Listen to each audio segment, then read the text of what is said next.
আজ এই ভিডিওতে আমরা ব্যাংক রিকনসিলিয়েশন স্টেটমেন্ট শিখব। কিন্তু খেয়াল করে দেখবে এর আগেও দুখানা ভিডিও তৈরি করা হয়েছিল। তার প্রথম ভিডিও ছিল taking bank balance as per cashbook, তারপরের ভিডিও হয়েছিল bank balance as per cashbook but overdraft.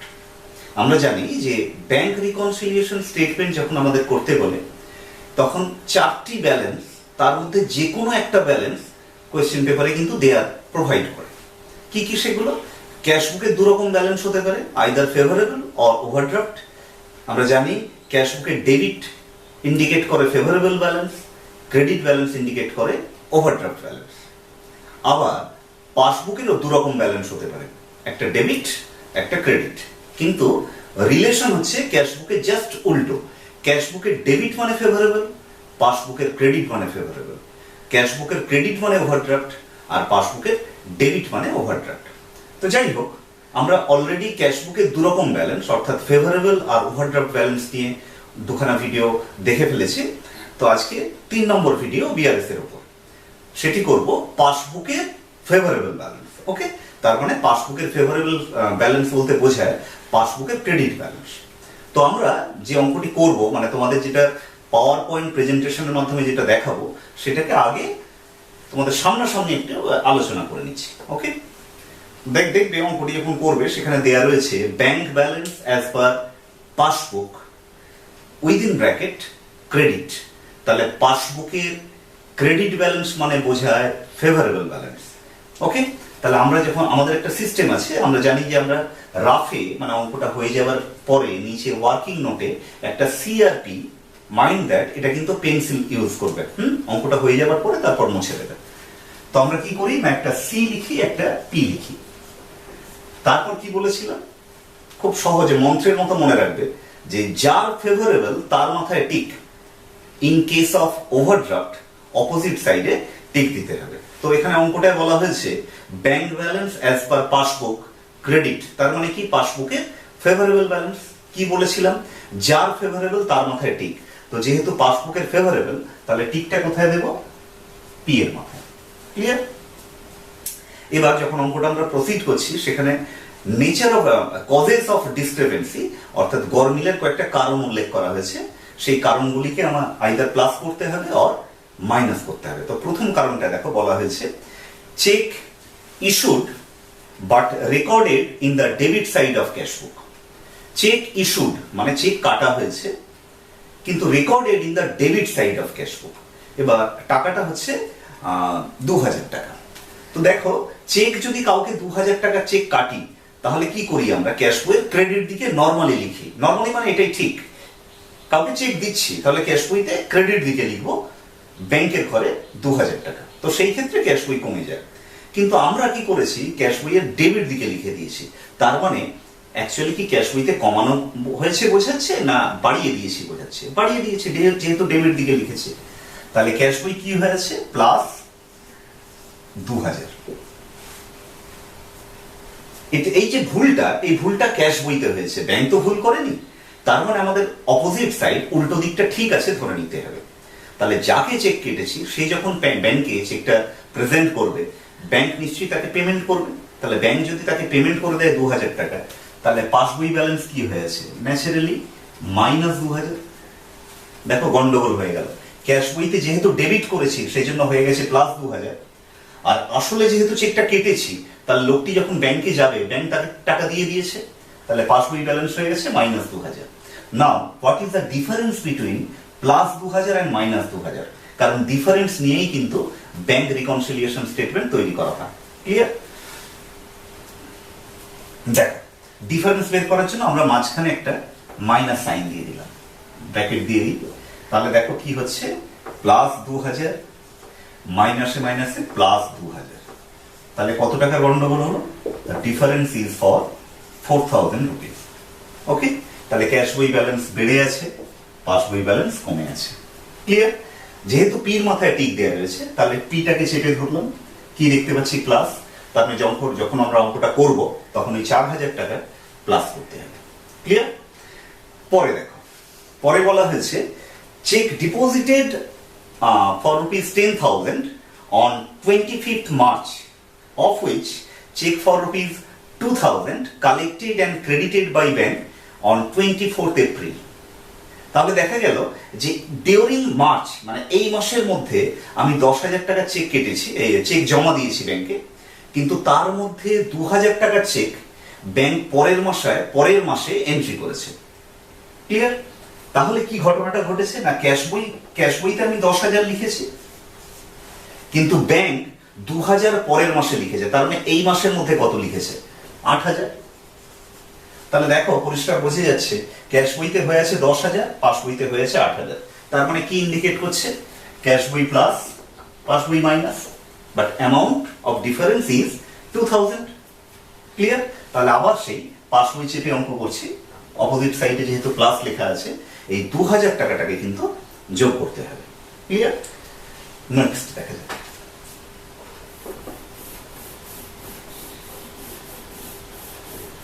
তারপরে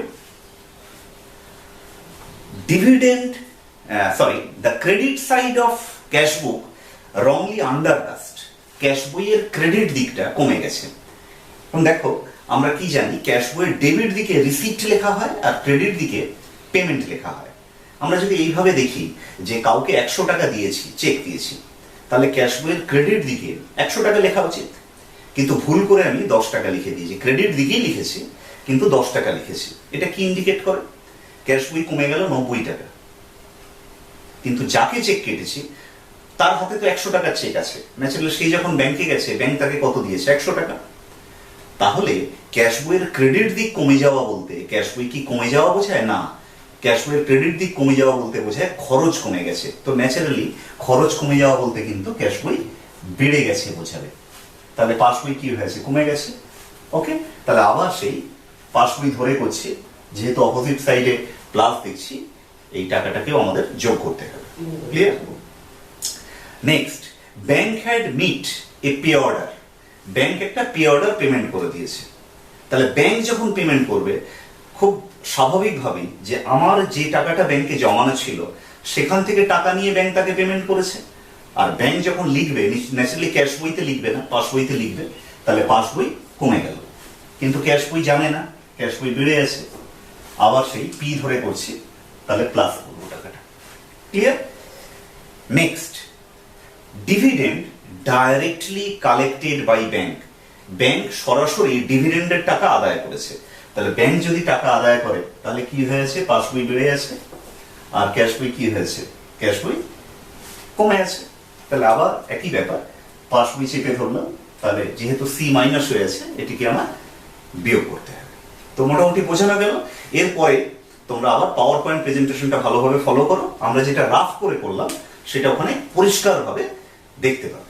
ঠিক আছে? তাহলে দেখো আজকে এটা শিখলাম তাহলে কি, taking BRS, taking balance as per passbook favourable. Okay, এরপরের ভিডিওতে আমরা পাসবুকের ওভারড্রাফট ব্যালেন্স ধরে কিভাবে অঙ্ক করতে হয় সেটা শিখব।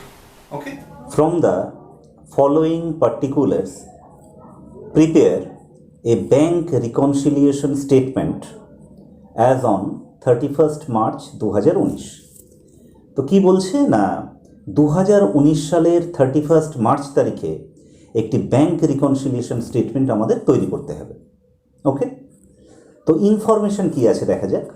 Number 1 is bank balance as per passbook credit 10,500। আমরা জানি যে বিআরএস যখন করতে দেয়, ক্যাশবুক অথবা পাসবুক এই দুটির মধ্যে যে কোনো একটি ব্যালেন্স কিন্তু আমাদেরকে প্রোভাইড করে। তো এখানে পাসবইয়ের ব্যালেন্স দেওয়া রয়েছে ক্রেডিট ব্যালেন্স অর্থাৎ ফেভারেবল 10,500। যেহেতু পাসবুকের ক্রেডিট অর্থাৎ ফেভারেবল ব্যালেন্স আমরা ওয়ার্কিংস পার্টে সি আর পি করে আমরা বলেইছিলাম যে যার ফেভারেবল তার মাথায় টিক দিতে হবে। সেই জন্য দেখো ওয়ার্কিংস পার্টে আমরা পির পাশে একটা টিক দিয়ে নিয়েছি। ওকে, আর অঙ্কটি যখন সলিউশন করছি শুরুতেই লিখেছি bank balance as per passbook ব্র্যাকেটে ক্রেডিট, না লিখলেও চলতো যেহেতু ফেভারেবল, লিখেছি 10,500। ওকে, তো আবার আমরা অঙ্কে ফিরে যাচ্ছি। দেখো 2 নম্বর বলা হয়েছে cheque issued to mister X for ₹2,000 but recorded in the debit side of cashbook. তো এক্সকে 2,000 টাকা চেক দিয়েছি, সেটি ক্রেডিট দিকে লেখার বদলে আমরা ডেবিট দিকে লিখেছি। তাহলে ওয়ার্কিংস করছি, দেখো ক্রেডিটের বদলে ডেবিট দিকে লেখার ফলে ক্যাশ বই ব্যালেন্স হয়েছে +2000, অপোজিট সাইডে পাসবইতে -2000, তাহলে +2000 আর -2000-এর ডিফারেন্স হলো 4000। যেহেতু পি চেপে অঙ্ক করছি, সির দিকে দেখছি প্লাস, তাহলে সলিউশন করার সময় এই 4000 টাকাটি যোগ করা হলো। স্টেটমেন্ট কি দিয়েছি দেখো, add cheque issued but recorded in the debit side of cashbook. 4000 হয়েছে কিভাবে দেখানো হয়েছে, 2000 × 2 অর্থাৎ 4000। ওকে, তো আবার আমরা অঙ্কে ফিরে যাই। দেখো বলা হয়েছে cheque deposited for ₹10,000 on 25th March 2019, of which check for ₹2000 collected and credited in passbook on 24th April 2019। অর্থাৎ 2019 সালের মার্চ মাসে 10,000 টাকার চেক জমা দেওয়া সত্ত্বেও ব্যাংক তার মধ্যে 2000 টাকার চেক পাসবইতে ক্রেডিট করেছে পরের মাসে। তাহলে ব্যাংকে জমা দেওয়া হলো 10,000, ব্যাংক লিখলো ওই মাসের মধ্যে 8,000। দেখা যাক ওয়ার্কিংসে কি হচ্ছে। তাহলে পাসবই ক্যাশ বই হয়ে আছে 10,000, পাসবই হয়ে আছে 8,000, তার মানে বোঝা গেল ক্যাশ বই ব্যালেন্স 2000 টাকা বেড়ে রয়েছে। ওকে, দেখো 2000, পি চেপে অঙ্ক করলে সির দিকে যেহেতু প্লাস হয়ে আছে 2000, সেই জন্য সলিউশন করার সময় আমরা 2000 টাকাটাকে অ্যাড করেছি। কি লিখে না, cheque deposited but not recorded in passbook within March 2019। Clear? তো আবার আমরা অঙ্কে ফিরে যাই।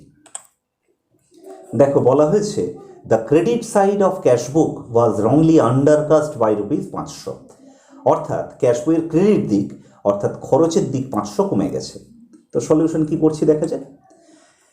ক্রেডিট দিক কমে যাওয়া মানে খরচ কমে যাওয়া, অর্থাৎ ক্যাশ বইতে আয় বৃদ্ধি পেয়েছে বোঝাতে হবে। খরচ কমে গেছে মানে ক্যাশ বই বেড়ে গেছে। ওকে, খরচ কমেছে। তাহলে ক্যাশ বই যদি প্লাস হয় পি মাইনাস, তাহলে পি চেপে অঙ্ক করলে সির দিকে যেহেতু প্লাস দেখতে পাচ্ছি, তাহলে 500 টাকা কী হবে, যোগ হবে। ওকে, তো দেখো যোগ করা হয়েছে, এই দেখো 500 টাকা। কি লিখেছি, the credit side of cashbook was wrongly undercast. Okay, তো আবার আমরা অঙ্কে ফিরে যাই। দেখো বলছে bank had met a pay order for ₹2,500 but not entered in cashbook. Bank একটা পেমেন্ট করেছে 2,500 টাকা, কিন্তু ক্যাশ বইতে এন্ট্রি করা হয়নি। তো দেখো করেছি, ব্যাংক যেহেতু পেমেন্ট করেছে তাহলে পাসবই ব্যালেন্স কমে গেছে, তো ন্যাচারালি ক্যাশ বই ব্যালেন্স বেড়ে গেছে। পি চেপে অঙ্ক করলে সির দিকে দেখতে পাচ্ছি প্লাস, তার মানে 2,500 টাকা প্লাস হবে। দেখো এখানে 2,500 টাকা যোগ করা হয়েছে। কি লিখে না, add bank had met a pay order but not recorded in cashbook 2,500। Okay, তাহলে দেখো যোগ, আচ্ছা তারপরে আবার আমরা অঙ্কে ফিরে যাই। দেখো লাস্ট দুটো, number 6, ডেটর directly deposited into bank for ₹1,500। কি করছি দেখো, ডেটর যখন সরাসরি ব্যাংকে জমা দিল তাহলে পাসবই ব্যালেন্স বেড়ে গেছে, তাহলে ক্যাশ বই ব্যালেন্স কমে গেছে। পি চেপে ধরলে সির দিকে দেখতে পাচ্ছি মাইনাস, তার মানে 1,500 টাকা মাইনাস হবে। দেখো তাই করেছি, এই দেখো -1,500 লিখেছি। কি less direct deposit made by customer but not recorded in cashbook. Okay, আবার আমরা অঙ্কে ফিরে গেলাম। দেখো বলা হয়েছে cheque issued for ₹1,000 but not presented. অর্থাৎ 1000 টাকার চেক কাটা সত্ত্বেও পার্টি কিন্তু চেকটা ব্যাংকে নিয়ে যায়নি টাকাটা তোলার জন্য। কি করা হয়েছে দেখো, যেহেতু পার্টি টাকাটা তুলতে যায়নি তাহলে পাসবই ব্যালেন্স বেড়ে রয়েছে, আর যখনই আমরা চেকটা কাটলাম পার্টিকে তখন ক্যাশ বই ব্যালেন্স আমরা কমিয়ে দিয়েছিলাম। ওকে, তাহলে পি চেপে ধরলে সির দিকে দেখতে পাচ্ছি মাইনাস, অর্থাৎ 1000 টাকা প্লাস করতে হবে, 1000 টাকা মাইনাস করতে হবে। দেখো মাইনাস করেছি, এই দেখো 1000 টাকা মাইনাস করা হয়েছে। ওকে, কি লিখেছি, less cheque issued but not presented. তাহলে এরপর কি হবে, যোগ বিয়োগের পালা। দেখো 4টি ফিগার যোগ হয়েছে, 4,000, 2,000, 500 আর 2,500, এই কটা যোগ করে হয় 9,000। যোগ ফলটা বাইরে পাঠালাম। 10,500 আর 9,000 যোগ করে হলো 19,500। এবার বিয়োগের পালা। দেখো বিয়োগ করেছি 1,500 আর 1,000, টোটাল 2,500। 19,500 থেকে 2,500 বিয়োগ করলে হয় 17,000। তা অঙ্কটা শুরু হয়েছিল bank balance as per passbook ধরে, তাহলে এবার উত্তরটা কি লিখবো, bank balance as per cashbook. Okay, তো এইভাবে আমরা কিভাবে বিআরএস করতে হয় পাসবুকের ফেভারেবল ব্যালেন্স ধরে সেটি শিখে ফেললাম। তো পরের ক্লাসে আমরা পাসবুকের ওভারড্রাফট ব্যালেন্স কিভাবে করতে হয় সেটা শিখব। তোমরা কিন্তু ভিডিওগুলো ফলো করতে থাকো, দেখবে এই অনলাইন ক্লাসে তোমরা বিআরএস করতে শিখে যাবে।